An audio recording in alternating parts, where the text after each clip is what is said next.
उन्हाळ्याच्या दिवसांमध्ये थंड थंड किंवा गारेगार सरबत आपल्या सगळ्यांनाच खूप जास्त आवडतात।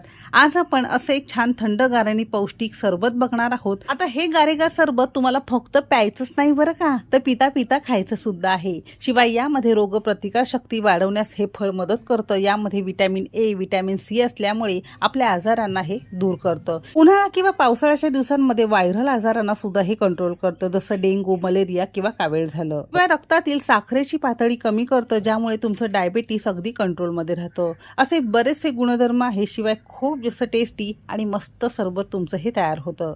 रेसिपी नेहमीप्रमाणे भरपूर टिप्ससह तुमच्यासोबत मी शेअर केलेली आहे, म्हणून ती अगदी शेवटपर्यंत नक्की पहा। सगळ्यांना एक निवेदन आहे, तुम्हाला जर माझ्या रेसिपीज बघायला आवडत असेल तर कुकिंग तिकीट मराठी चॅनलला सबस्क्राईब करा आणि बाजूची बेल घंटा नक्की क्लिक करा।